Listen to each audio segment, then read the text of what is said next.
If you would like to support the podcast and get some extra content while you're there, head on over to patreon.com/SevereMMA podcast and sign up. From the rewatch to the Q&A, we will have loads of content every week. So sign up, patreon.com/SevereMMA podcast. And now, here's the podcast.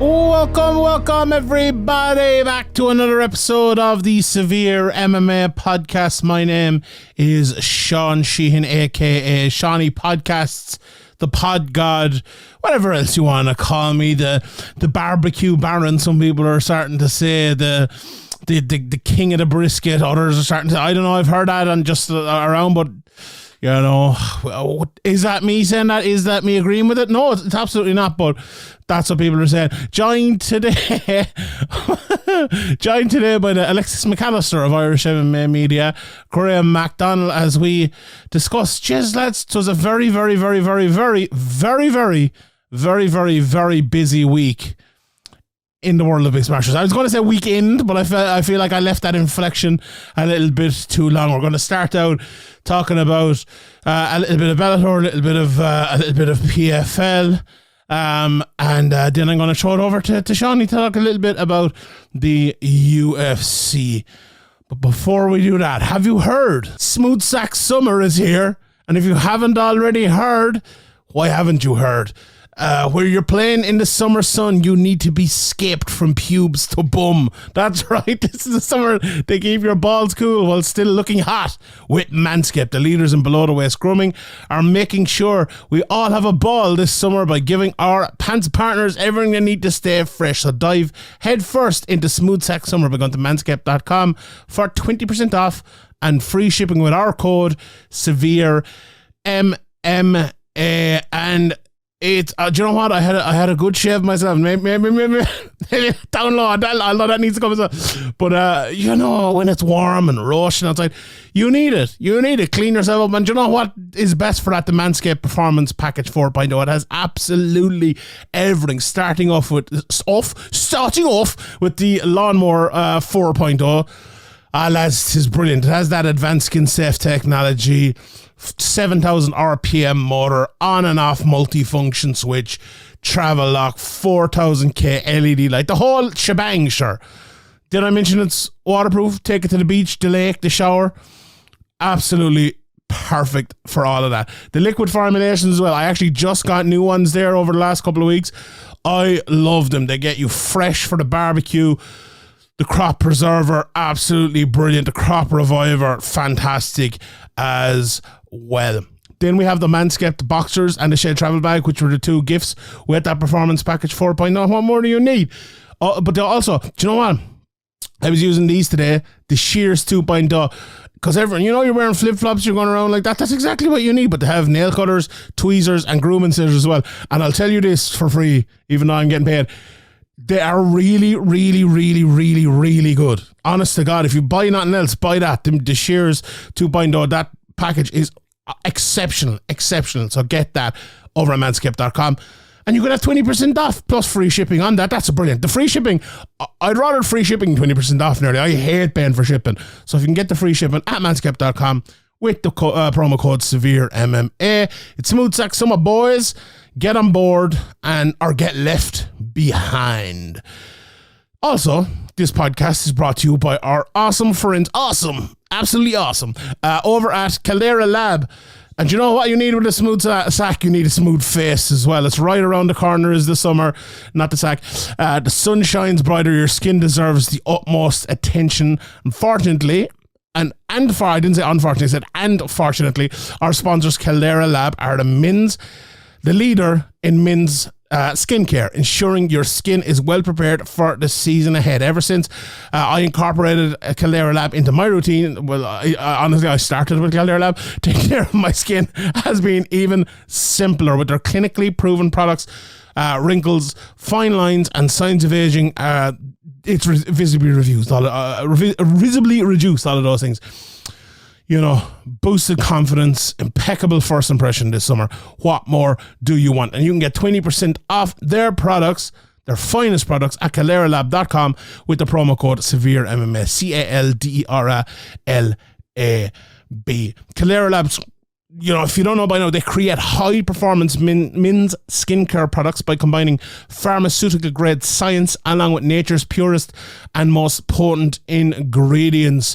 The regimen leads their product line a twice-a-day routine to transform your skin, but you'll also see the clean slate, the base layer, and the good. The clean slate helps you start your day. It's a balancing cleanser. The base layer is a nutrient-dense, fortifying moisturizer that hydrates your skin, and the good is the go-to before night. Clinically proven multifunctional serum that helps your skin look tighter and smoother. I don't know why I'm putting on an American accent, but there you go. So yeah, they're absolutely brilliant. Check them out. We want you to take your skincare to the next level with Caldera Lab, and you got to do that. The icon as well for around your eyes, absolutely brilliant. It's a rejuvenating eye serum, takes away fine lines, or helps anyway, fine lines, dark circles and puffiness. Committed to transparency, sustainability and excellence, Caldera Lab is on a mission to better men's skincare around the globe, priding itself on clean ingredients and doing right by their customers, just like here us at SevereMMA. That was backwards, I sound like Yoda. Caldera Lab is a certified B Corporation as well as member of the 1%. I've never watched Star Wars, actually. I don't want to go act like I know who Yoda is and all that, but I did watch The Mandalorian though. Anyway, through upcoming uncompromising craftsmanship, exceptional ingredients and rigorous transparency, Caldera Lab is here to upgrade your skin and confidence. So get 20% off with our code SevereMMA at calderalab.com. That's 20% off at calderalab.com by using the code SevereMMA. Elevate your skincare game this summer with Caldera Lab. All right, Graeme, as I said there in the intro, there was a metric ton of mixed martial arts action over the weekend. And we're going to start off, I suppose, with Friday night, Bellator and PFL going again head-to-head. It feels like every time there's a big card for either of them, the other one goes head-to-head with it. And I would say, I don't know, is that mint, but it feels like it is, although you never know.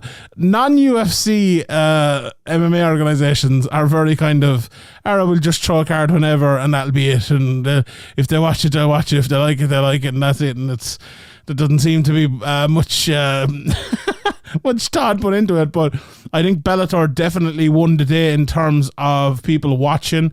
I was live. I watched the Bellator card and I watched bits and pieces of the PFL card. Just like I hate double screening, but watching live on Twitter and things, or maybe triple screening in that case.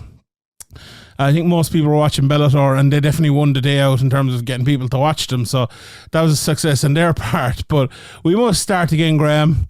As every time we talk about Bellator, we talk about how much of an absolute mess they are with their TV deals, and oh my god, so people we don't need know. We need a meme of like a guy's speed getting ready to sit down and watch Bellator or a specific fight, and then having the popcorn and drink ready, sitting down and being like, okay, so no, it's on in 6 hours instead. Okay.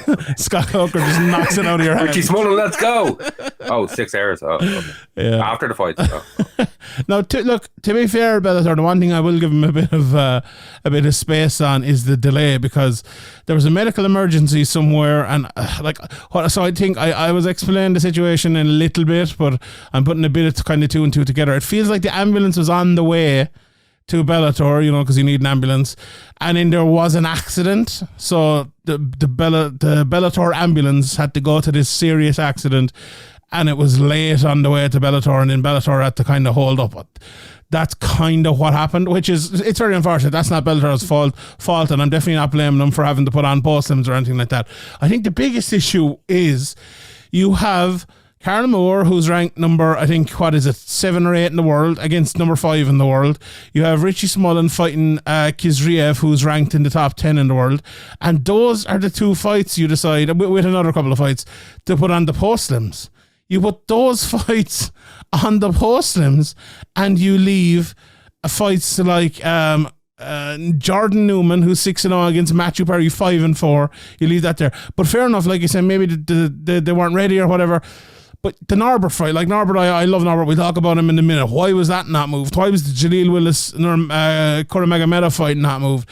Why was the Rabzabov Boost fight not moved? Why was the Colgan Emmanuel Sanchez fight not moved? You have the guys who are close to a title shot, ranked guys, and you're putting them after the card. It's just, it just made very little sense in my opinion. Now maybe it was a timing thing and maybe they couldn't avoid it, but whatever it was, it happened. Well, they did end the prelims really early after starting it late as well. Yeah, so that was bizarre. I don't know if we can, like, if they had have rushed through them and they had all been decisions and it just had to work out like that, then it makes sense. But it seems like they could have at least fit one or two more fights in if they had pushed it instead of doing like the promos for as long and get the walkouts moving. But we've seen shows speed up before in cases where time is lost or there's some kind of delay. Obviously, this was a big delay, but yeah, it is last second decision making and all that stuff. And I don't know, maybe certain matchups they thought were at the in that moment of selecting the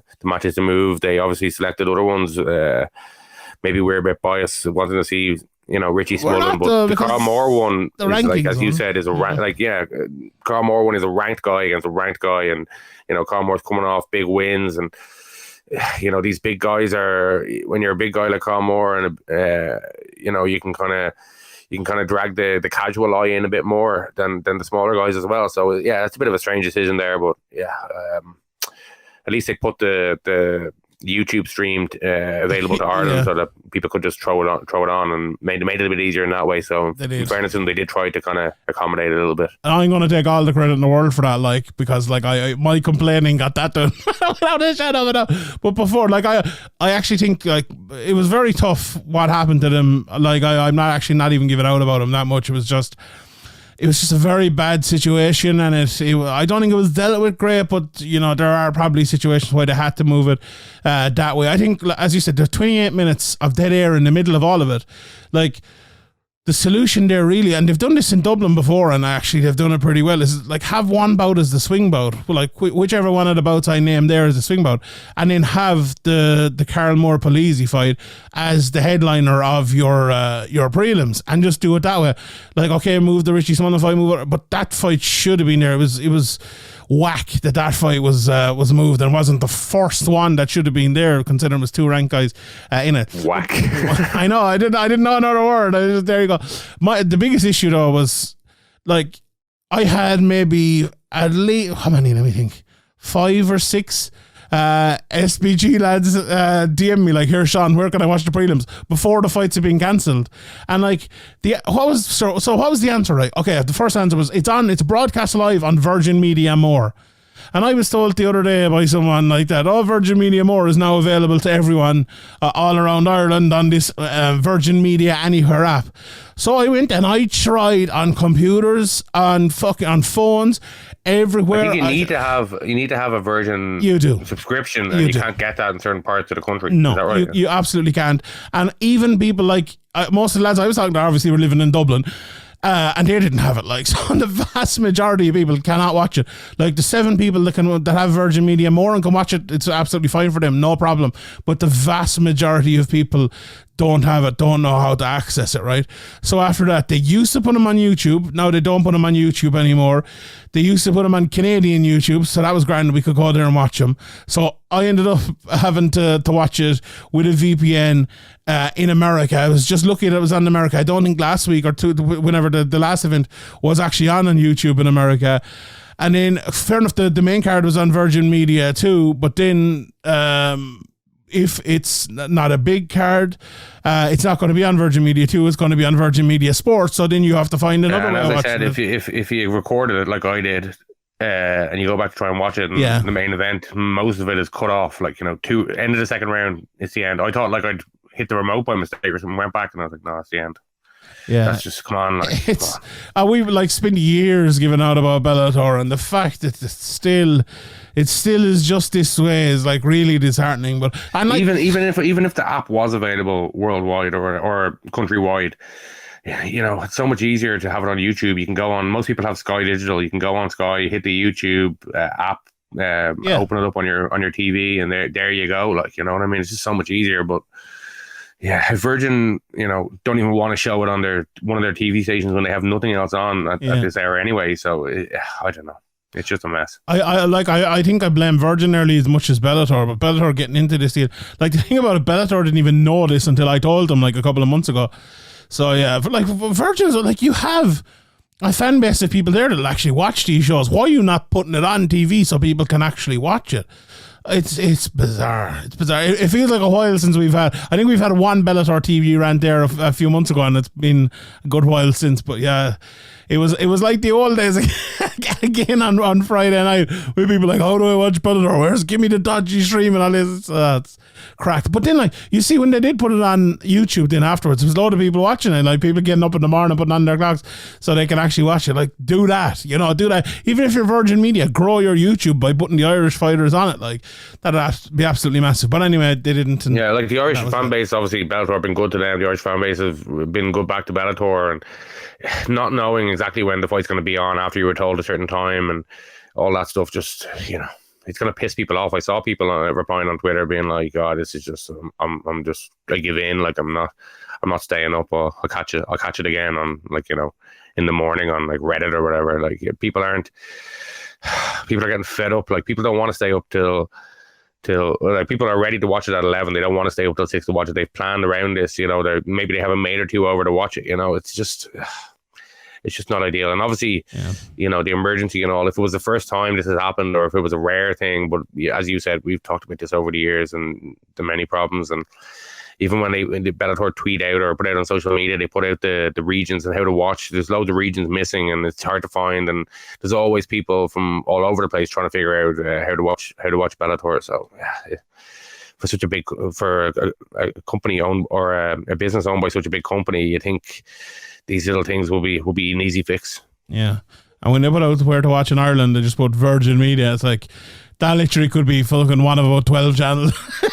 What's that? What's Virgin Media? Anyway, we'll stop giving out about it. But I feel like everyone listening to this, if they're from Ireland, probably is like, fair play to you giving out about it, because we're giving out about it too, because it's ridiculous. But anyway, now that I suppose we started talking about Smullen and Moore, we might as well talk about them first. And I'm very interested in talking about especially the Patricio versus Pettis fight, but also the Romero fight, because they were very, very interesting. But on the Irish lads first, look, they were two pretty simple fights, if we're being honest. I'll just run through them both quickly, and then we can talk about them. The Richie Smullen fight, Kazriev, I suppose, was, I wouldn't say dominant from the start, but you knew he was winning from the start. Landed 5 right hands to start off. Smullen made it a battle after that. He did a good job. He pulled guard a few times. Tough, big chin on him. He took a lot of shots.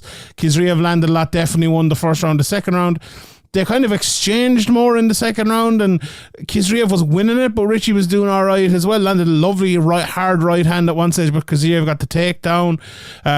Richie was very busy off his back, trying to land elbows, trying to make it difficult as well. He did, even when he was on his back in compromising positions, he just makes it difficult the whole time. And back to the first round, even, at one stage, it looked like it could be an early night, but Richie just, he's just so hard nosed, and 100%. He just made it a scrap, and he really made I don't know how to pronounce his name, Hizriev, is it? Hizriev, work for his victory, and that's the first time he's had to go through a decision, and 13-0. So yeah, he definitely, he's never an easy night, but as we said, kind of going into this fight on last week's podcast, it was a pretty difficult matchup for Richie.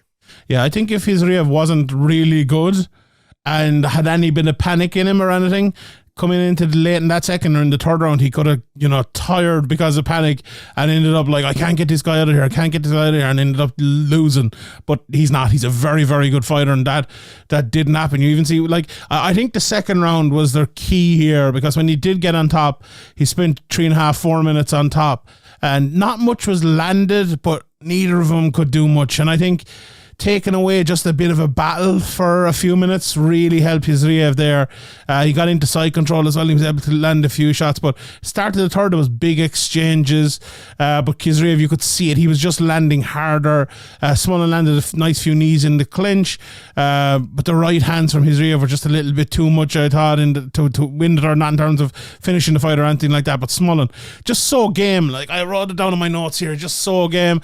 But there was a takedown with 90 seconds left, and that was kind of the end of it. Then Hizriev was able to stay on top, and he won all 3 rounds, so there was no he threw a little headbutt in there at the end, and Richie took it well. He did, yeah. It was a bit like, Jesus, mate, what's that about? No need for it. You just won all 3 rounds, and you're just throwing the head in at the end. It's a bit, I'd say Richie's well used to a few headbutts coming around him, but yeah, like but like sometimes you see that like after animosity or trash talk or like a kind of maybe a perceived dirty fight where there's been eye pokes or nut shots, but there was none of that. That was a bit odd, but it kind of all fizzled out the way Richie kind of just, I think, gave him a hug while they're on the ground. And, yeah, but that was odd. You know, when you've won convincingly, there's no need for that stuff.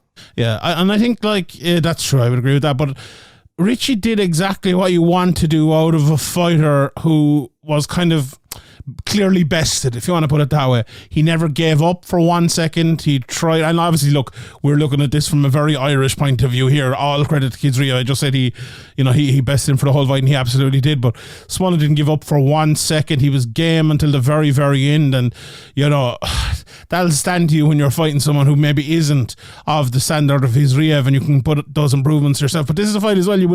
It will bring you on, I suppose, and it'll give you plenty to look at when you're coming back after it, I suppose. But yeah, Hizriev, like they were talking about him versus Mads Burnell, I like that fight a lot. So yeah, maybe that's one they could make. Don't put it in Ireland. But yeah, let's make that fight. And then I'd say Richie, like, will he be back in 3 months? I would be surprised if he wasn't, to be honest. He'd be good to have on the Dublin card as well. The Karl Moore fight then, God almighty, this first round again, Karl Moore just looks so good when he's striking. It reminded me, and do you know, it reminded me of the Albrechtsen fight that I was obviously at live. But sometimes when you're at a fight live, you're taken away by it a little bit more, and you're like, oh, he's hitting him. And even like Karl himself in the interview afterwards was like, Chiz, I don't know, was I hitting him that much kind of thing? And maybe it's different on TV. But this was the one on TV you're looking at and like, Jesus, he's hitting him. And like, Polizzi, every time he got hit, I thought his knees were going to buckle. It looked especially like, with that straight left. The straight left, the whole time. No answer for it. Yeah, just the whole time. It looked like one of those fights where he'd be dropped by the straight left and then Karl hit him one uppercut and that'd be it. You know, like an Ovan Saint-Preux finish or something like that. He'd just be buckled against the cage. But Polizzi has some chin on him, an unbelievable chin. Like the only glove he really laid on him in the first round was that nasty eye poke, and it looked really bad. Like when Karl came like back up for air, if you want to put it that way, after the initial poke, I was like, oh shit, this fight's over. Like that was genuinely my first thought, because it looked pretty bad, but he kind of shook it out, got his eye open. You could see it looked very sore, and he just kept fighting. Like there was no stopping in Karl there. And in the end, it turned out to be right, because he got the win out of it. But there was a late takedown in there as well. Second round in, much closer, but not until Karl had the best of it at the start, I suppose. There was a back and forth, but Karl was still landing the harder shots. Polizzi kept trying to grapple, and eventually he did get it towards the end, did get on top, landed a bit of ground and pound, but I didn't think it was enough. Honestly, I just leaned to Karl, and so did all the judges as well. So I thought it was pretty clear, to be honest. I think if the shots I was going to say Sean landed, the shots Karl landed at the end of the round or at the start of the round had happened at the end of the round, I think there wouldn't have been any kind of that was razor close or anything like that. I think it was the ground and pound was decent, but the very impactful shots were those straight lefts and the shots at the start of the round. One thing I will say about Karl's performance, he looked, obviously he'd been out for a while and injuries and all that stuff before the Karl Albrechtsen fight, and he obviously has been winning since then, but his timing looked straight away, and his range looked much sharper, and that's obviously, you can spar and you can train, but it's not the same as being in the cage. And it bodes well for getting back into his flow. He looked really good. Obviously, there's things to go back and work on. You'll probably go on to talk about the third round now, where a round that I thought he lost, and I think the judges both thought he lost. So maybe, I thought he kind of engaged in the grappling or in the wrestling takedowns a little bit too much. He should have just sprawled out, but he was kind of more willing to engage, and he made a couple of mistakes in the third round where he went for the back, try and take the back, and kind of fell off the top, or was a bit rushed in it like that. But obviously it kind of, he's a big man, he's carrying a lot of weight, so he obviously got tired in that round. But as you go up against the very top guys, you're going to have to make sure that you're ready for that, and that you don't gas out, or not gas. He didn't gas out, but he got noticeably tired in the third round, I thought. I wouldn't say he got tired. Actually, I thought he looked pretty good the whole way through. What I think was the biggest part to that was, and I agree when you said like maybe too willing to grapple a little bit. Like there was a few times where Polizzi, it just like I was getting the arm bar to eat ready kind of, the arm was sticking out, and Karl like took his back and was like almost getting like an inverted triangle a couple of times and ended up slipping off maybe 3 times. And when that happens, that can be kind of a big turning point in fights sometimes, because like, oh, this guy's almost going to get finished on, and next thing he's on top, like in second or in half guard or in, well, in guard. The opponent is 2 rounds down and there's a massive guy on top of him. Yeah. The time's running out. He's probably thinking, oh, my chance is gone. And then he's looking for the opportunity for you to try and transition to spring up. Yeah, Karl used it himself. He waited for Alex to try and pass him the mount, and when he did, he used his feet off the cage to reverse the position. So, like, yeah, it's a difficult one. But for Karl, I think if he just disengages or just sprawls out of them, he has probably a 30-27 there. I think, yeah, that's probably fair. But also, like, he was winning most of those grappling exchanges. It was until the problem with that, and I think the point you're kind of making is the problem is that you have those exchanges and then you land in that one bad position, which you did maybe 90 seconds, 2 minutes to go, and then you give your opponent the ability to win the round. So even though you're winning up until that point, it's just the transitions really that you're winning. And when the transitions end and someone gets the position, if you're the one who gets the position and you submit him or you get on top and you land a lot of shots, all well and good. But if it's your opponent, you give him the ability to draw back around or to maybe finish the fight when you could have been standing and just straight lefting him into oblivion like you did in the first 2 rounds. But yeah, there wasn't the point in that third round where it looked like Polizzi was going to get the finish anyway, though. It was like, can he draw back the round kind of, and he did, and I think he did win it. But yeah, it was a pretty... But as you go on to people like the Corey Andersons or the Phil Davis who are fighting that night, they will make it, if you make a mistake like that, they will make you pay for it and more. And Karl Moore, obviously, it's a phenomenal performance. It's a great win against a ranked guy, a tough guy, all of that stuff. But I think we know how good Karl Moore is and can be, so we're kind of putting him on. We're judging him from a higher level than maybe some other guys that we talk about. So, obviously a phenomenal performance, a great win, like dominant. He had it in the bag going into the third round. So maybe he would have fought differently if he didn't. Maybe he would have had more urgency to keep it on the feet. Maybe he wanted to kind of It's getting better and better every fight with Karl, isn't it? Since he came back, like I remember not too long ago, we were kind of saying, "Oh, was he going to win the comeback fight? We haven't seen him in such a long time," and then he did. And then the next fight was better. The next fight was better. Now this fight is better again. And what's he going to look like the next time? Like I'm expecting a massive performance out of him the next time. Like if he can put, let's say 2 rounds together, like the first 2 rounds here, if he can put another round with that, maybe it's a 5-rounder next time, and he fights is forced to fight at a slower pace because it is 5 rounds. Do you know what? I really think that could suit him. I think a 5-rounder could suit Karl Moore, and that's a dangerous prospect for other lads there. Like I honestly, and people, you can call this Irish bias or whatever you want, right? But he should be the next contender at light heavyweight, because if you think about it, right, we'll get on to the Yoel and Nimkov fight in a few minutes. They fought last night. Corey Anderson has already lost to Nimkov. He won last night against Phil Davis, who just lost. The other 2 people there are Grant Neal and Polizzi, who are ahead of Moore at the moment, but won't be maybe by the time this comes out. Polizzi, obviously Moore just beat him, and then Grant Neal lost to Polizzi 3 fights ago.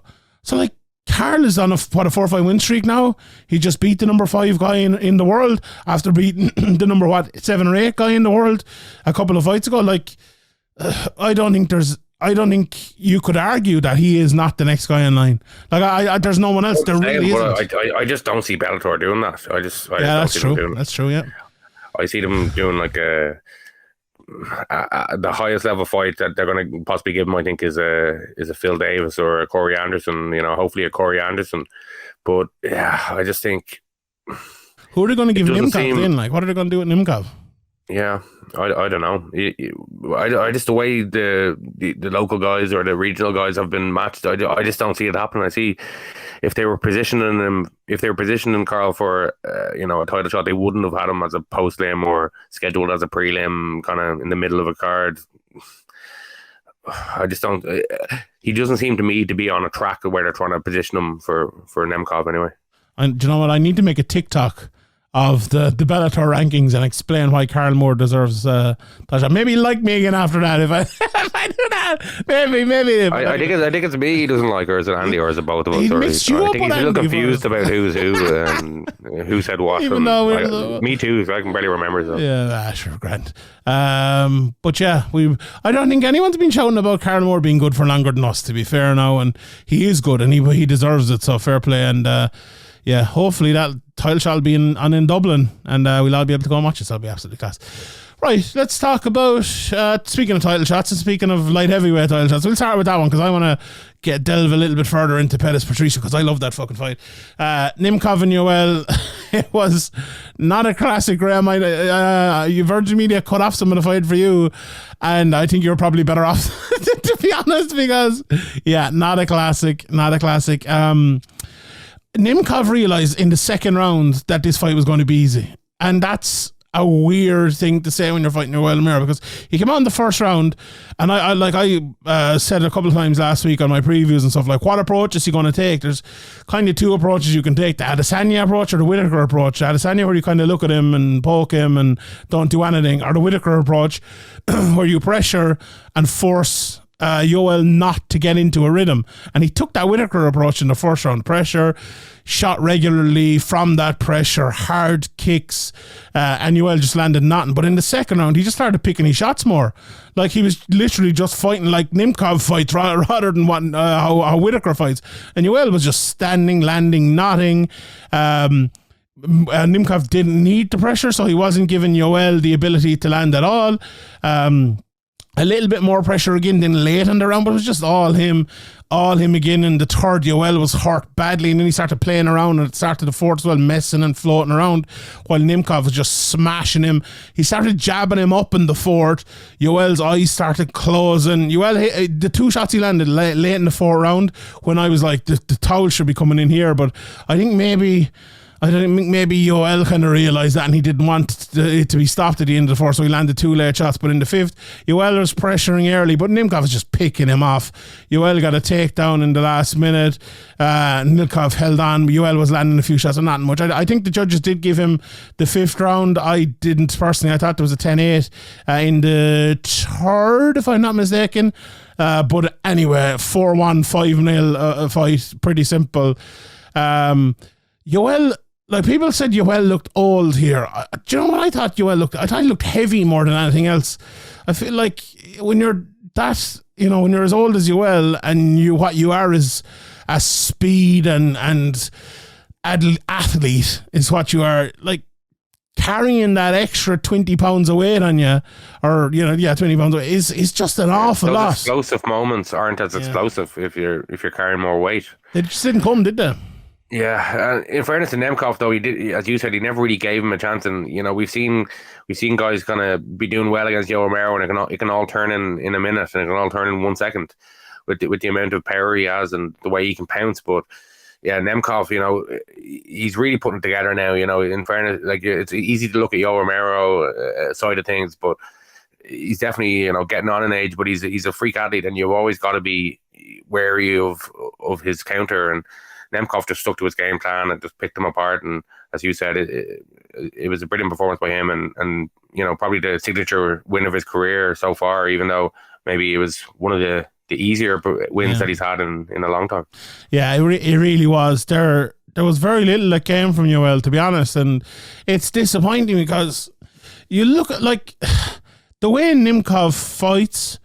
I thought there would be openings for Yoel. Now, I was picking Nimkov coming in, but not with any great surety, and especially at the price. But yeah, he just wasn't able to get anything off at all. Like, if Yoel is continuing to fight, I think he'd be better off going back down to 185. But if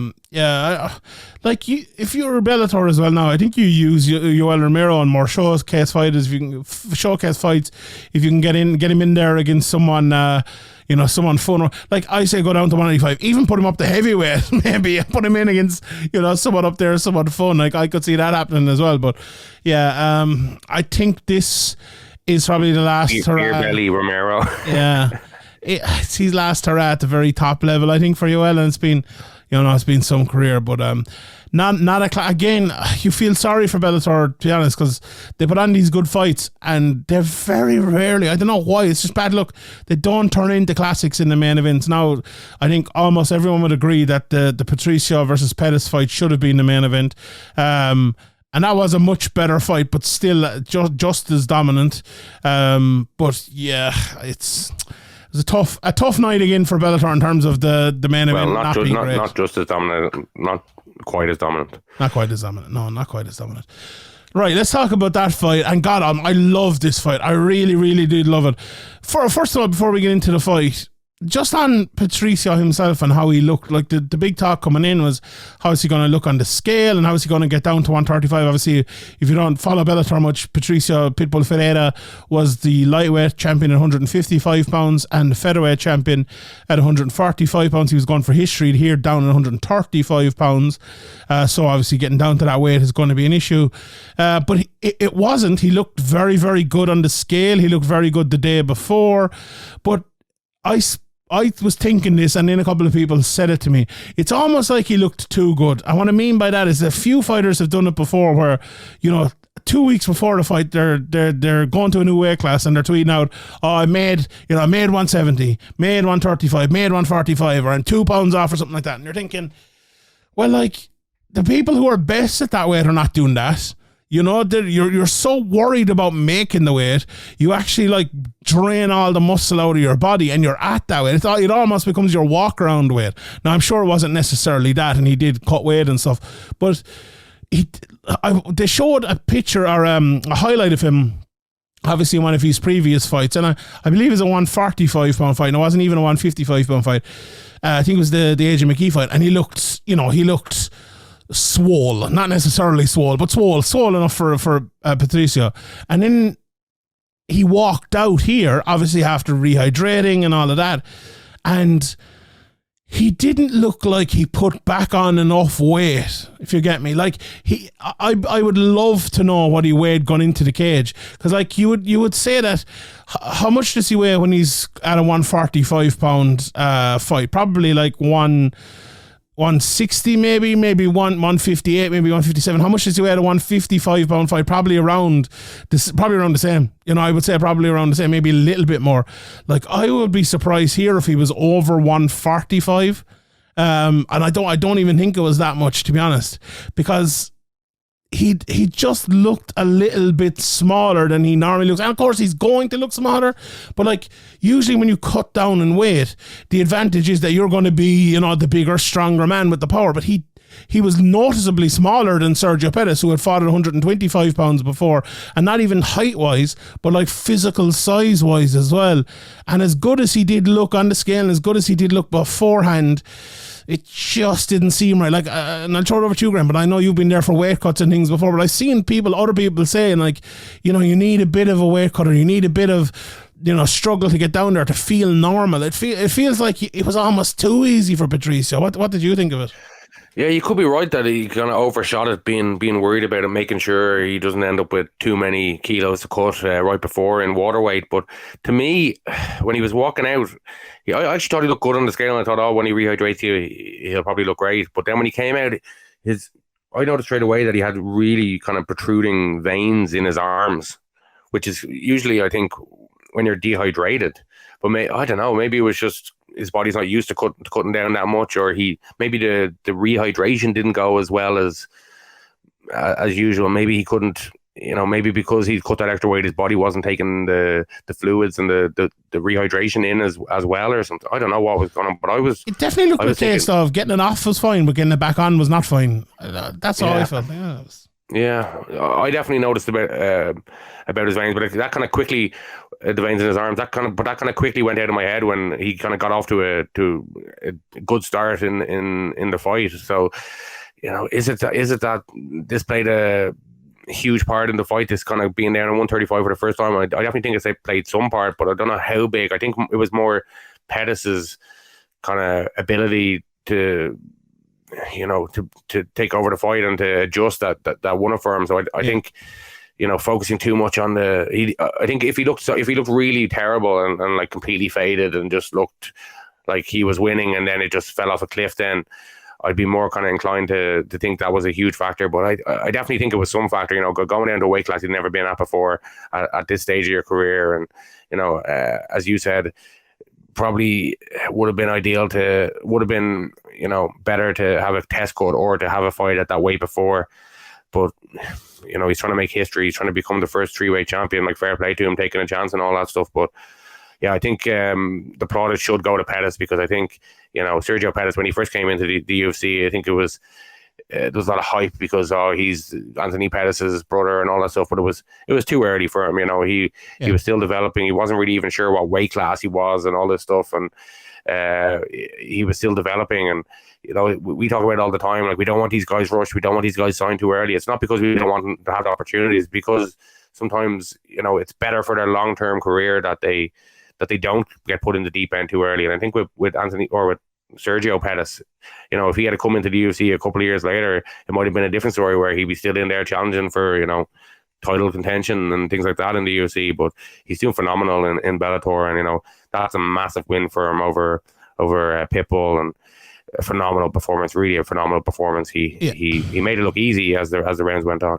100%. And like, if you had told me that, I thought, like, if he was going to win this, he was going to win razor close rounds, and he just he really showed a touch of class. It was brilliant. Just the final point on the weight cutting, why I think it played such a factor is, I think the single biggest factor in this fight, and I'll go through the rounds in a second, was Sergio Pettis' speed.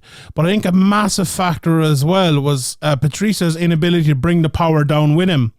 And I think him not being as sturdy was a big part of the reason why he couldn't hit as hard. Like, the way of winning this fight, and his way of winning most fights, is what he did in the first round, and what he tried to do throughout big portions of this fight is you plod him. And when I say plod, that's definitely not a negative. That's just the way he is. And you land a big shot. You stop your opponent in their tracks, and you stop them doing what they are doing well because of that power. And there wasn't 1 ounce of that, not even a hint of that throughout this fight. I think that was a massive factor. But it's funny because the way this fight started, it was very much, you said it there, he had a great first round. And it wasn't that he had a great first round. He had a great first round in terms of the tactics of the fight, because the fight was completely fought at Patricio's pace, that plodding pace I thought about.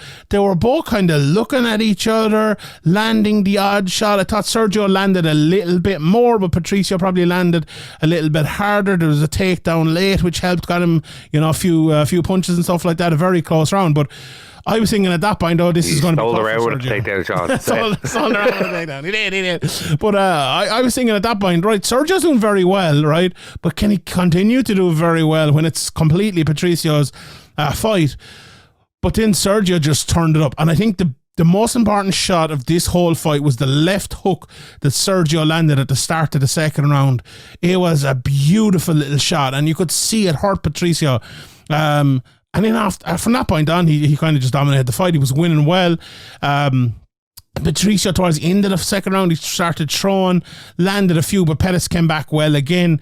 He failed the takedown late to Patricio, and then the massive wheel kick came that staggered him, which was actually, I take it back, that was probably the biggest shot of the fight, but maybe it still wasn't the most important. I think that left hook was. And like you could see then, okay, Sergio is faster than him. He's winning where Patricio wants to fight, and now he's after staggering him. And then in the third round, it just went to a different level. Pitbull was trying to be more aggressive, which is not his game. It just didn't work. Pettis was landing combos, just picking him off, whereas Patricio, it's not in his nature to land big combos, regular combos. Like, he can obviously land combos, but he's like a 1, 2, 3 shot merchant, whereas Sergio is a 3 shot type of merchant, if you get me, fighting southpaw a lot. Patricio Pitbull's left eye was cut in the third, landed a right hand, but Pettis answered with 3. And that was kind of the story of the fight in the mid part of a late takedown for Patricio, but that was no good. It definitely didn't steal the round there. Patricio then went back to type in the fourth, waiting more, and Pettis was just touching him and winning. Patricio wasn't able to land these big shots. He wasn't able to land anything big. Nothing happened in the first half of that fourth round, and then there was 2 failed takedowns from Patricio. A few good exchanges late. Patricio Pitbull was a little bit better, but then the Sergio switch kick and the front kick late on, definitely sealed the round that I think he was winning anyway. Fifth round, a lot closer in, more punches, but a lot blocked as well. There was very good defense, I thought, at the first half of the fifth round. Patricio was just trying an awful lot harder, but Sergio Pettis was just jabbing and moving and sticking and moving. Pettis didn't stun him with a right hand. And Patricio just couldn't land. He just could not land. And that was the end of the fight. And Pettis won it. The first and the fifth were relatively close. You can argue them, but I thought Patricio won the first. The 2, 3, 4, and 5 all went to Pettis, and that would have been a robbery now if that had gone the other way. But Jesus, a phenomenal performance from Sergio Pettis. As I said, like, he won the speed game. He won the power game. He won the tactical game. He won the technical game. He just won it all.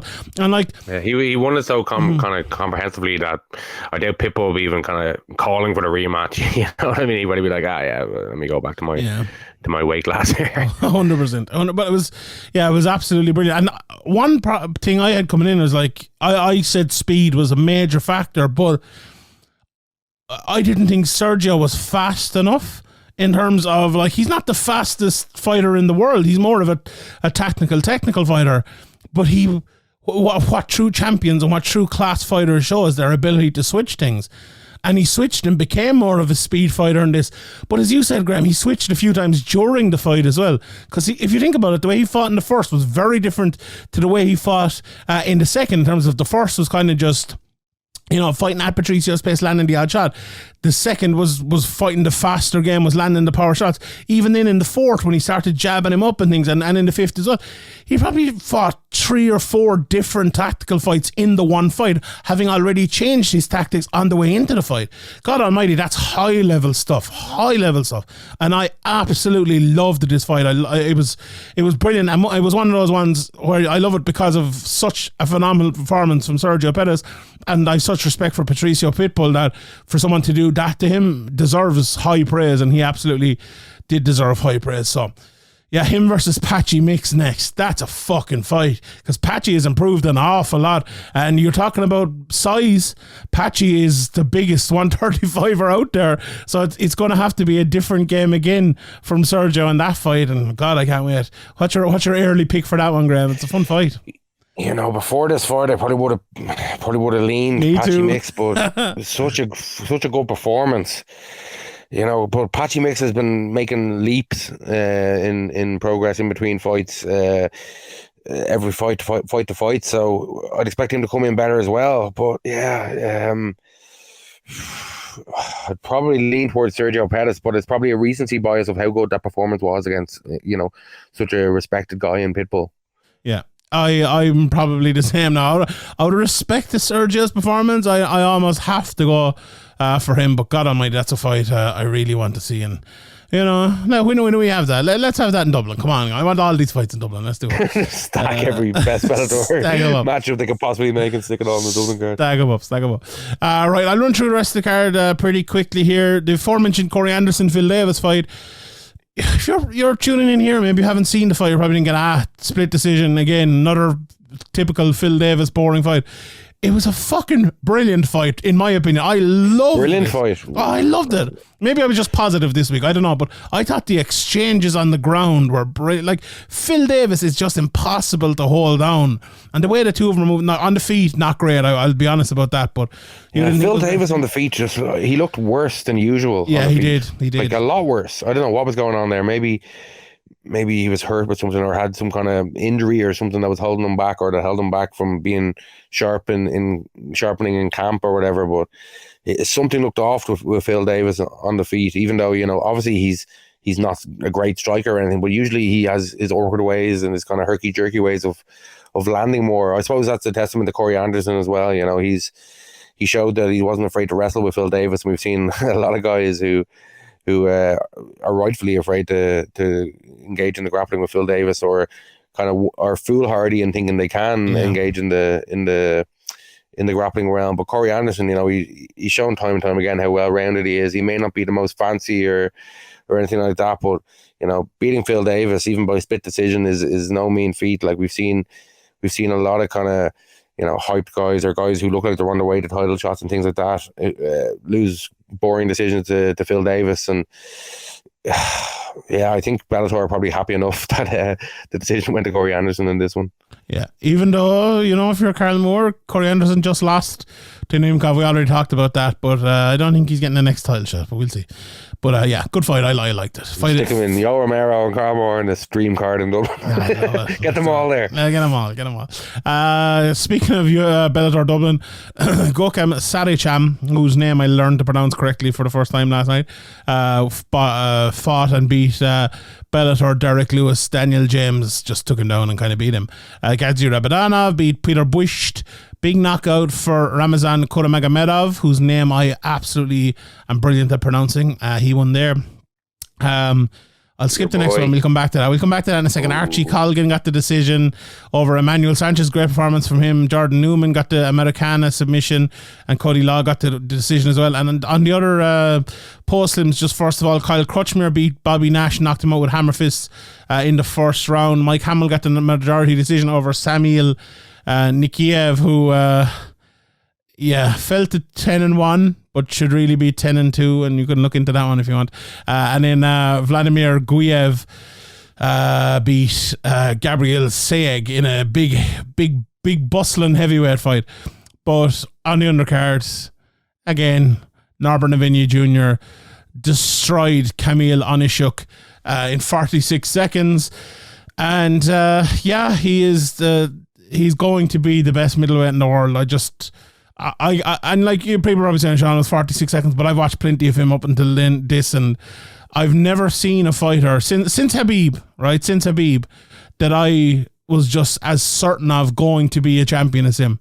Now, if they put him in against Eblen tomorrow, would he win? It'd be a tough fight and he might lose. But if they put him in there in 3 years' time, is he going to win? Absolutely, without a shadow of a doubt. Like that's my thought. Norbert Navinia Jr. I think he's absolutely fucking brilliant. He can do it all. He can wrestle. He can strike. And I know John Cameron was giving me a bit of stick there on Twitter yesterday when I said I tried to tell you all, but it feels like people don't know about him, but they're probably starting to know now a little bit. But this guy is different level. He truly is. People don't know. I hope you listen to my interview, but his father was a two-time Olympic, or was a two-time, he was Olympic gold medalist wrestler anyway, and he trained Norbert when he was young. His father also was a world champion in MMA, actually, which I didn't know, and in kickboxing as well. But he's been training Norbert since he was young, and now he's over fighting in London shoot fighters. And he's only young. He's 7-0. He's come through a lot in his life and a lot of injuries and all. And yeah, he's going to be a tough one for anyone to be. Like Sean Denny was talking about Kamil Onishuk last week in the Q&A, and he was like, Jesus, Sean, this lad is pretty good. Like, he's a very good kickboxer. Is it going to be that easy for Norbert? 46 seconds later, and it was just out the door. Am I gone mad, Graeme? Am I gone too far on Norbert? Are you on the bandwagon with me? No, I think if he's given the correct fights and built up, he still is only young. What is he, 22, 23, and he's just gone 7-0, and I know he's had knee injuries and things like that, but the big injuries set him back. But as long as he keeps major injury free, and is kind of built up, there's no mad rush. I don't want it to turn into like an MVP situation where it's going on for 10 years, but I think the next, get him to 10-0 against, not just tee him up, as you said, Kamil is no joke, but just build him up gradually and, take your time with him and maybe give him a few bigger spots on higher on the card and things, or on at least on the main card, or maybe in like a co-main event or close to the top of a big card, and give him a couple of showcase fights, get people talking more, and then you can kind of escalate him up the rankings a bit more. You could probably put him in there with most of the top 10, and he'd probably have a good chance, and I might pick him in most of those fights, but I don't think there's a need to rush him in there. He's such a talent. He's still young in the game. He's still young in age, so come back from an injury, miss a bit of time and things like that. So yeah, I think as long as he's kind of matched right, I think he's going to be a very difficult opponent to overcome for anybody in that Bellator division at the moment. Indeed. Right, let's talk a little bit about PFL. This PFL card, it was an interesting one because the massive problem for PFL here was, right, the co-main event, again, actually, funny enough, 46 seconds, Pacheco destroyed Leibrook. And I picked Leibrook coming in as my flyer of the week. Not a good pick by me. Hands up. That was not carried away with the flyers of the week. Five in a row. And then, yeah. But I was watching. I was like, oh, geez, she's going to catch her. Like, no, wait, no, she's not. She's not going to catch her. But, yeah, that was a destruction. And she's true, right? She's true on 9 points, and the other three people true are Leibrook again. And I actually think she's fighting Leibrook again because Leibrook came through in third, so that's going to be a rematch. That's not going to be great. And then you've Mokatina versus Kaleshnik. Like Pacheco's just going to destroy the two of them. Like Pacheco's just going to walk this. And then in the heavyweights, so on this card you had Ante Delia against Maurice Green, right? Ante Delia, obviously, like, I think it was an injury or something happened. He wasn't able to have the first fight, so he only had one fight. I think someone said he'd only 2 minutes 26 seconds to win. He ended up winning the decision against Maurice Green. Green qualified 5th, so he didn't qualify for the playoffs. Delia was 8th and didn't qualify either. So the 4 people through are Goltsov, Ferreira, Nunes, and Hederman. Now that might set up a good Ferreira versus Goltsov finale, but you'd have to think Goltsov is just going to dominate that again. It's tough for PFL because the weight classes that were decimated by the drug test failures are kind of gone to the dogs, and now the ones that weren't have kind of lost the ones you would nearly want to see there. Like Ante Delia is gone. He's the guy you were lining up for Francis Ngannou, maybe. He's gone out of it. And not so much at the women's featherweight division. Pacheco is the one you get through, but you've lost out in Aspen Ladd, you've lost out in Julia Budd, and Evelyn Martins, even, who was very good in her first fight, is gone as well. Yeah, it's a very unfortunate situation there for them. And like, is it a problem with their structure of the point system, the league point system to get into the bracket, or is it a case of there wasn't really enough talent in these divisions to even have this tournament? Or they need to, do you know what they need to do, right? They need to put the first 3 people through, and then they need a wild card. So like race F up or something like that. And I was like, Anthony Pettis is through on 0 points or whatever, you know. No, but I'm look. They'll probably lead to just farcical decisions. Yeah, true. Look, it is a drawback, but also look, this is the way the cookie crumbles. Look, Liverpool finished 5th. They didn't qualify for the Champions League. I'm sure the Premier League. What about seeding though? Like seeding in soccer, if you're going to use the soccer example, like when the draw is made in the Champions League or whatever, like Real Madrid are in the pot 1 and they can't be drawn against, you know, Bayern Munich and Man City or whatever. Yeah, but they kind of do that. Like, even look at the featherweights. Like, Lochnan got Pinedo the last time out. He ended up getting knocked out and he isn't qualified either, like, you know. But they had Rob Wilkinson against Thiago Santos, you know. I don't know. I think maybe a slight restructuring of maybe make it a full bracket, like a longer bracket. Probably work better. Yeah. He was like if you go in there, like you have an easy matchup, you go in there, get a quick 6, and you know, for example, if all these test failures hadn't happened, Rob Wilkinson could go in there and beat Santos by decision, and then go in there and, you know, beat somebody else. Fleury. Yeah, beat decision by Will Fleury and only on 6 points, and so some other guy got 6 points against a squash match in the first round is on the same points. It's just a bit. It's not great. And I think the person who gets to finish then actually gets the advantage, so that person would go through it. Or maybe not if you've won 2-0. I'm not sure, but yeah, there are drawbacks to it. But generally, I'm complaining about it. But I'm complaining about it because it didn't go well for him this year in terms of some of the people you would want to see through didn't get through. But that's the way the cookie crumbles. As I said, look, everyone apart from me and Man United fans would want to see Liverpool in the Champions League, the Premier League, the Champions League, Liverpool and all, but they're not. They didn't get enough points to get there, and that's it. Look, go back and try again next year. And that's, you know, that's how it works for PFL. But anyway. Yeah, but everybody plays the same teams the same amount of times and stuff, you know what I mean? There's no like, oh, Man City got to play Luton Town and, like, you know, Arsenal had to play Man United, you know. Very true. Yeah, but you can't, what can you do in MMA then? Like, you are, like, you'd have just to have a draw, like have fucking frozen balls in a I like the draw. Yeah, I like the draw. Cup and spin them around. That'd be fun. Let's do that. Yeah, have Fedor come out in a sweater and pick them out. I love it. Let's do it. Anyway, just to go through the rest of the card, Hinan Ferreira knocked out Matthias Scheffel in the way Matthias Scheffel always gets knocked out early, and then he just falls down. Like, it's like pro wrestling. And like the fight last year, was it the D'Elia fight? I think whatever fight he got knocked out in anyway. He's the weirdest fake fall that I've ever seen. And it's not fake, but like, you know what I mean? It's like, I'm falling, I'm gonna type of thing. I don't know. I've never seen anyone get knocked out the way Matthias Sheffield does. And then he'll come back and he fucking beat Capillosa. For the cameras, like you say, with a goalkeeper making an unnecessary dive. Jeez, I have to get knocked out, lads. Anyway, Bajo Ali Walsh got a win as well, the grandson of Muhammad Ali. Spalad got an amber. It feels like it's a while since there's been an armbar, but she didn't qualify. Goltsov destroyed Jurgen de Castro. I think he was minus 1,200, and I was looking on the betting show and I was like, that's not enough, and then he knocked him out in 18 seconds, which is, yeah, it probably should have been minus 2,000 or 3,000 here. This was such, like, this is the sort of fight I think that should not be allowed happen, like, genuinely. That's a complete and utter mismatch of the highest order. I don't like, if you're a commission, how do you allow that fight to happen?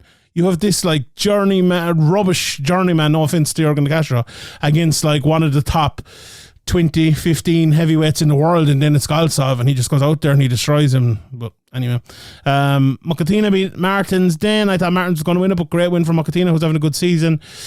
Nunes beat Marquez. Bud beat Jindrova. Kolesnik beat Hizaki. Patrick Brady, knee injury against Hederman. And there was a split decision in the opening fight, which saw Pinchin win there. So yeah, before we throw it over and look at the UFC, Graeme, we'll just look ahead to a couple of fights next week. PFL, the 6th card, I must actually do my preview for that at some stage, so this is my first time looking at it. Aubin Mercier is fighting Anthony Romero, who I really don't know. I'll have to go and have a look at him. Sidabu C is fighting Shane Mitchell. Shane Burgos is fighting Nikasha. Stevie Reagan's K. Collar, that's a pretty good fight. Looking forward to seeing that. Magomed Karimov is back. He's fighting David Zavada. That's a good fight as well. Umalatov. Also on the card, Nathan Schultz against Haushma Feu. Feels like that fight has happened about 7 times in PFL. But anyway, and there's some other good fights as well. Lots of fights on this one, but some good ones. Alex Martinez is back against Bruno Miranda. So yeah, I'll have a full preview for that out on Sherdog. There's also a UFC card next Saturday with a fucking banger of a fight between Josh Emmett and Ilia Topuria. I think Topuria is going to bang him out of there, but Emmett bangs. When Emmett bangs as well. And if he bangs Topuria, he could bang him out of there, Graeme. Who do you think is getting banged in this one? What do you think? Yeah, I think Topuria probably get it done early, but if he doesn't, Emmett will make it as difficult as possible. But I just, the style matchup is just very difficult here for Emmett. I think he's an underrated guy, and I pick him against a lot of people, but I think just stylistically, it's probably going to be a short night for him here. I think Topuria will probably get it done in the first or second round by KO. Yeah, I maybe I would. That's probably how I'd go as well. Maybe it'll go a bit longer, but yeah, I do fancy Topuria. Although this is a tough matchup, Emmett can wrestle and he can hit. Topuria comes in there and he takes it lightly. It could be a bad night for him, but if he is on his game, I think he will win this. But great fight, love that fight. Hebas and Macy Barber in the co-main event, the 125. It's a pretty good fight. And on the rest of it, then the lads will have the preview, so they'll go through all the rest of it. Like Ravzabov coming over from PFL is back here for, I think, his second UFC fight. Nicholas Dalby's always fun as well. There's always a war. Blood and madness and all of that. He's on it.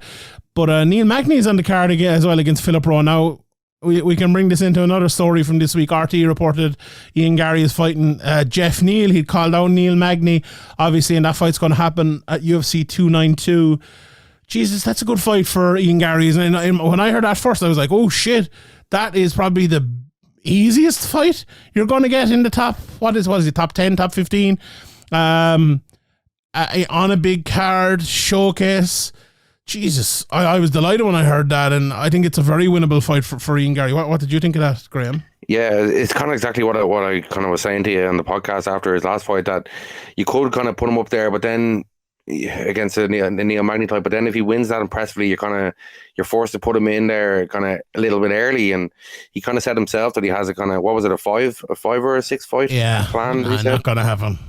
You know, maybe that's a bit ambitious, but 3 or 4 at least will be great. And this is, you know, it's the opposite of ambitious. What is the opposite? A bit of pessimistic, I think. I think he's going to do it quicker than that, like, yeah. Yeah, well, yeah, you know what I mean. But anyway, you know, Neil Magny's obviously fighting around a similar time, and he can have that fight again. You know, if all goes well here for him against Jeff Neal. It's another one where, you know, he can kind of showcase. Hopefully, anyway, I'm expecting him to be able to showcase his all round game. Maybe, you know, get another nice finish for the highlight reel, and then maybe move into a Neil Magny or a Ponzinibbio type fight. Because there is no rush. Like, you know, he's still learning. He says it himself in every interview. He's over in, what's Sanford called again now? I keep forgetting what the new name for it is. Killcliff. Yeah. So he's over there, like, you know, learning with these guys. There's no rush. Like, I know all these guys think, and probably maybe a lot of the fighters at the top of the division he could beat, and he probably thinks he can beat them all. But developing, getting better from fight to fight, like he keeps doing, building that hype. You know, the hype had kind of fallen off a little bit, and I think that the last fight kind of reopened people's eyes and have them paying more attention to Ian. And this will be hopefully another performance where people will, you know, come away thinking, oh yeah, this guy's one for the future title contention. One for the future. One for the future. Yeah, sorry, for future title contention. And I think, you know, I think it's pretty. Maybe we're biased, but it's pretty obvious to me that he's on the right track, and that, you know, if he's matched well, we'll see him in, you know, title contention or in title fights in the next 2 to 3 years. But if they catapult him in too early, that might not happen. Yeah, I like. Let me pull up the rankings here while we were having. Like, I think you fight Jeff Neal, like, and you're not that far away. Like, you fight Jeff Neal and you're one fight away almost, it feels like. So, or you could do the Ponzinibbio Magny, somebody like that. Like, you know, he's like, still young in the game. Jeff Neal, number 8 in the rankings. You beat him, you probably go into 8. And like everyone above that, you fight Wonderboy, you're talking about titles. You fight Rachmanov, you're talking about titles. You Burns, Chimaev, Bilal, Colby, Usman. Like, any of them, you beat any of them, you're talking about being a number 1 contender. So, it's like, let's say he fights Jeff Neal, he might almost have to, like, it could be Wonderboy next, and that might give him another one, but he's the only one. Other than that, or you like, probably have to go backwards. You could do a Chiesa or a Luque or even a Sean Brady. 100%. But it feels like that should come before Jeff Neal nearly. But Ian's plan, like, I agree with this plan. I think this is a better plan. I said that from the start, like, but yeah, if you're Ian's plan, you're getting ahead of yourself here, because it should be Chiesa next, and then it should be Jeff Neal, and then it should be Wonderboy, and then it should be Bilal, and then it should be Covington, and then the title shot. But that seems like an awful lot to me. I think that, you know what? I think that plan, a little bit of rewriting, you know, a little bit of adjusting. Maybe instead of 6, let's move it to 3. You know, job done. Job's a good one, Graeme. 3, like, so he goes in there and hypothetically beats Jeff Neal. Yeah. Who do you do next after that? Wonderboy in Dublin. Okay, and then you do no, that's 2. Then you beat Covington. Title shot. Covington, that's a or Bilal. I prefer to have a little bit more experience before putting him in there against Covington, just selfishly from an Irish perspective. But who do you think would win right now? Ian Garry or Bilal Muhammad? Ooh. Probably Bilal right now. You fucking traitor, yeah. It'd be a close fight, but it'd be still, like, you know, questions on Ian Garry at the very top level. Like, I believe he can do it, like, but he still hasn't, you know, shown it. He's shown that he can blitz through guys. You know, he's shown that he's definitely one of the best prospects in the sport, in my opinion. But if you put him in there right now, like, if on Saturday he was fighting Bilal Muhammad, I don't know, I'd probably have to go Bilal Muhammad. Like, it looks like Chimaev is not going to be at 170 anymore, right? So it could be a 5-round fight. He'd be straight in there against Bilal Muhammad, presumably. Like, that's, yeah. I think Jeff Neal is a good matchup to prepare for those sort of matchups, but there could, like, his plan is probably good than that, like another couple to prepare for those sort of matchups. But there isn't really, like, apart from Jeff Neal, Jeff Neal is more of a puncher, like, than a wrestler. He can wrestle, but like Chiesa is probably a good one. I know we mentioned him a few times. Like, he's not the best wrestler per se in the world, but he's good jiu-jitsu. You want to get the fight to the ground. That's a challenge, you know. Or Magny as well. You know, Ian said that himself. Like, they'd be good preparations for them lads. And maybe you still do that. Like, maybe you take that step back in the rankings to fight those lads, just to have a better preparation, you know? Because if you do go in against him, I'm not saying he won't beat him or anything. I actually think he would beat him, but you're going in there, like, not prepared in terms of having fought that level of wrestler in a fight. Like, he trains with fucking Usman, so he's training with better wrestlers than all of them lads, and he trains, you know, with Shavkat, so he's training with some of the best wrestlers in the world, and Gilbert Burns as well, one of the best grapplers in the world. So there's no problem there. But yeah, just to have the preparation done to get there in a past fight. But like, saying that, then you go, like, the problem is you give me Chiesa, right? Chiesa is not going to take him down or trouble him with jiu-jitsu. Like, Garry's just going to beat Chiesa up on the field, I think. So, like, yeah, is it even possible to get that test? But, like, does he need that test? Well, if they were to do a Dublin card, you could kind of try and do a little bit of a showcase fight and give him a Chiesa or something like that. Like, yeah, you know, people wouldn't be, we don't want to see him fight Chiesa. People would be excited to have him back in Dublin, headlining a show, kind of becoming that main eventer. But yeah, I'm excited anyway. Isn't it mad? Like, it's brilliant that we have another Irish guy right up there. And like, it's not only one Irish guy. We just did this with fucking Karl Moore 20 minutes ago, half an hour ago, talking about like, how are we going to get him to a title shot? It's not like, there's no problem talking about people getting to the UFC or getting to here and there, but like, we've someone at the very top of the world now, again, on the verge of fucking a title shot, on the verge of greatness. It's brilliant. It's absolutely brilliant. And fair play to Ian and Carl and Leanne, Sinead, and everyone else who was doing it and giving us fucking something to talk about, you know? It's absolutely brilliant. But anyway, I'm going to throw it over now to Sean Sheehan to talk about what happened in the UFC last night. I'm sure it was absolutely... Back to the future. Wonderful. Back to the studio. Take it over, Sean. Thank you very much, Sean. Okay, let's get straight into it here at 6:21 a.m. I need to get through this pretty quick. The main event, Marvin Vettori versus Jared Cannonier. Obviously, as well, the lads will have the breakdown, the balance breakdown for you on Monday as well. So, or Tuesday. So, they will have a better breakdown of this than my tired head. But anyway, the main event, Marvin Vettori versus Jared Cannonier, was a very good fight, to be honest, and especially for the first two rounds. Vettori came out guns a-blazing, landed a load of shots on Cannonier. Cannonier landed one hard one back in the first round, but you know, it was relatively close to a 10. I think one judge might have given it a 10. Actually, I can check here as we go. Literally, the fights are just after ending. But the second round was a bona fide 10-8. But the other way around, for Jared Cannonier, he came out and devastated Vettori. Knocked him 6 ways to Sunday. He was just landing shot after shot after shot. In the first round, the commentary made a good job of explaining how changing to southpaw was a big issue for Cannonier because Vettori kept catching him. But in the second round, he didn't switch as much, and he was the one catching Vettori. He was the one kind of getting there first, I think, more so than anything. And that was... I need to obviously watch it back, but that to me was the initial read watching. It was like whoever was first and kind of third was winning. You know, it was like the person who was trying to counter the initial shot was kind of on the back foot all the time, apart from Vettori when he was countering the kick, but still the kick was landing, and then the shot after the third shot, let's say again, was landing for Cannonier as well. So even though Vettori was doing well on that, it was still an issue for him. But yeah, there was bad signs for Vettori at the end of the second. I thought he was he had the look of a lad who was on the way out, you know. He was kind of doing that slunching a word? Slumping down sort of thing against the cage after eating a load of shots. But there was at one stage where Cannonier kind of got on top of him, and then he kind of took the back. And Vettori was able to get in on kind of a single leg, high crotch, let's say.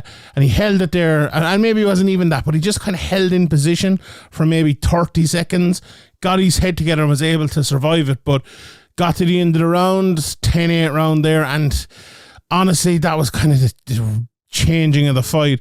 Cannonier came out in the third and he landed a barrage of shots again, not as close to finishing him or anything like that, but still landing a whole pile of shots, and definitely won the third as well.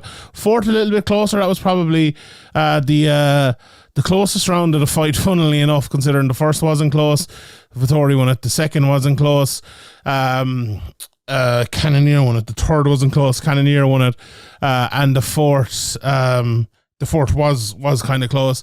Fifth was relatively close as well, but I wouldn't go overboard with it. But well, it was up until a certain point, up until the point that I think Cannonier kind of pulled away a little bit. But yeah, look, it was a great performance from Cannonier, and you know, so I have the cards up here just as I look at it.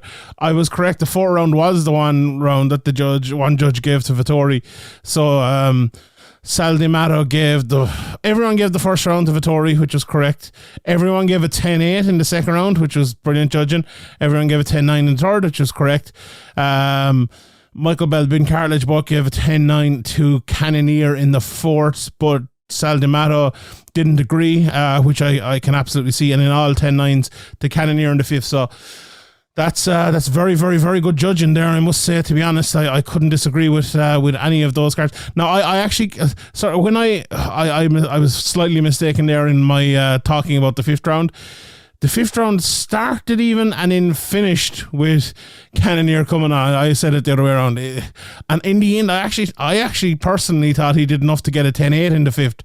But it was a borderline, way more borderline than the second round. But yeah, there was a lot of shots landed, and I thought he might have been put out there. In the second round and the fifth round, what they both had was, especially the second round actually, heavy ground and pound. When Cannonier was able to get Vettori down, he was able to land some heavy shots, and they came late in the fifth, but they came after a big barrage on the feet before that. So yeah, very good judging there, but a very good performance from Cannonier as well. Before that, Arman Tsarukyan, in the second round, Tsarukyan got hit with a massive left hook and almost knocked out, but other than that, it was all Tsarukyan. Other than that, and other than maybe 4 or 5 other left hooks, do you ever see those things where the trainer forces their fighter to like hold a tennis ball up to their chin, you know, so you won't drop the right hand? It feels like Tsarukyan needs a bit of that, because God almighty, he kept getting caught with that left hook all the time, over and over. But that was really it. Tsarukyan was better. You know, his striking was better. His grappling was better. It was all better, really. And he's calling for Islam, and he's calling for everyone at the end. So very good performance from him there. The Christian Leroy Duncan Armin Petrosian fight, like this one, just goes to show you, I think, that people, people are very quick to write off someone. A lot of people are writing off Christian Leroy Duncan after this. Now, I wouldn't definitely be one of those people. What I would say, though, is one thing, phenomenal performance from Armin Petrosian. He just stayed in there, fought his game, was technical and tactical and brilliant just through his shots, and was keeping it simple and won the fight because of it. Christian Leroy Duncan, very naive performance, very naive. Even at middleweight, you know, in the UFC, you cannot go out there and do what he did. He didn't take it seriously. He was throwing these weird techniques, turning his back on a fighter. Like, he has all the ability, and I wouldn't stop him for 1 minute going out there being flowy and throwing all these mad shots or anything like that. But the disrespect he showed to the fight was... he needed to lose. Like, it was one of those fights where you see a guy and you think, well, good on you, you know, you messed and bollocks inside there, and you lost every round, basically, you know. You needed that loss. You needed to kick up the arse like that. He really, really did. To perform like that, it wasn't a bad performance, right? It certainly wasn't a good performance. It was just a childish performance, really. I'd say he go back and look at that, and I don't know, I'm not sure. Obviously Mark Weir's in his coach team. I'm not sure who else is there. This didn't seem great. This did not seem great. Yeah, it was so bad that I am thinking like, well, you need to find a proper gym or something like that. And it might be a bit harsh to say, but it was disappointing. As someone who's a big admirer of Christian Duncan and his ability, that certainly wasn't it, and it's going to need a big change for the next fight, because to be prepared and to enter a fight like that, I'll use the word again, naive. It was very, very, very naive to fight like that. Not good at all, but a good win for Armen Petrosian. My guy Pat Sabatini came back after losing to Damon Jackson and had a great win here. Triangle choke over Lucas Almeida, dominating for the whole fight. 5-2 for the submission, not so bad after a night of bad bets. One of the knockouts of the year that's on our list, Manny Torres decimated Nicholas Mata with a straight elbow right down the middle. I actually thought it was a straight left hand, wasn't it? At the start, I thought it was, but it wasn't. It was the elbow right down the middle. Beautiful knockout if you haven't seen it. What a performance then by Nicholas Dalby. He beat Muslim Salikov.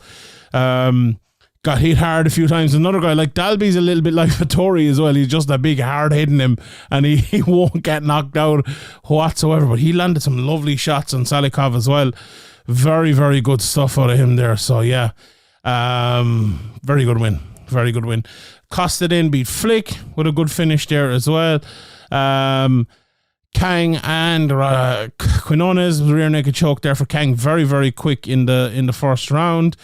Then there was a technical decision for the Carlos Hernandez Dennis Bondar fight. It literally was 14-59 from the end, so the decision kind of was the decision went to the guy who was Hernandez, who was the definitely the better fighter on the night in this one. He got a 29-28 and one card, 30-27 on two cards, so that was pretty straightforward. The finish itself, what happened was there was a slam, head clash, and then a load of elbows. I thought the referee dealt very well with the actual head clash at the end, and I tweeted that, and then they were like, what do you mean the referee dealt with this well with the situation? Because he did let it go too long and he landed so many elbows. So I just like, okay, I'm just deleting that tweet, because he did well and badly at the same time, you know. It's one of those ones. But so what happened here, if you didn't see it, as I said again, a big slam, and as he slammed him down, he slammed his head out. So Hernandez slammed Bodnar, and as Bodnar went to the ground, he smashed his head off the ground, but Bodnar's head hit the ground, the canvas, bounced back up and hit Carlos Hernandez's head. And when they kind of went apart, when you could see Bodnar, he was knocked out. Then there was a few elbows after that, right? So what knocked him out? Was it the slam or was it the clash of heads? We don't know. So what would I say? My opinion probably would be the slam. So should it have been a knockout? If a referee had gone up and looked at the replay and said it was a slam and he had judged it that way, I think that would have been logical, fair refereeing. I would have seen no problem with that at all. But that is making a call, right? That's not 100% correct. If someone could come on here, right, and disagree with me and say, no, actually, Sean, I think it was a head clash that knocked him out. And that is the exact reason why this was right to go to what would have been a no contest, but we had passed into the third round. So it goes to the cards for a technical decision, as it would if it was a cuss or an eye poke or whatever it would be. I think Jean Vallel, the referee, called it straight away. And they went and they looked at it very well and they came out with the right decision, went to the cards, and Hernandez won. So to me, no controversy. They got it exactly right. I thought it was absolutely brilliant, to be honest. Where there was controversy was the Ronnie Lawrence Daniel Argueta fight. The fight was stopped by referee Keith Peterson. One of the fighters was caught in a guillotine. Peterson went in to check it, and as he did, he hit the hand of the other fighter onto the back of the fighter who was being submitted, and it looked like to Keith Peterson that the guy was tapping, but in fact he wasn't. It was just Keith Peterson moved his hand. So Keith Peterson made an awful mistake. They went and they looked at the replay, and they turned around and said, look, Keith Peterson stopped that fight. It has to go to no contest. There's a rule you can't restart the fights. So they made the right decision. A terrible mistake, but what I love about the end part of this is we see terrible mistakes all the time in sports, right? And we very rarely see a referee actually own up to that terrible mistake and they fucking change it, right? That's what exactly happened here. Now, you can change it in that you can restart the fight. I saw a few people saying that should be a rule. I would tend to agree in situations like this. I always think, like, bring a bit of logic into it, you know, rather than just having it straight rules. Could this fight have been restarted? Yes, but also where do you restart it? Like, it's very hard to restart in the guillotine in the way it was, so it's tough. The fight was ended, that's the rule, so you can only go by the rules. Glad they owned up to it. Glad they made it no decision. As people are probably saying again, like, oh, you're taking half the pay away. Well, that was a mistake, but that shouldn't be there anyway. You can't blame a mistake that anyone could make, as bad as it was, on the UFC's terrible pay structure. So, and then Modestas Bukauskas got the win. I actually missed almost all of that recording this podcast.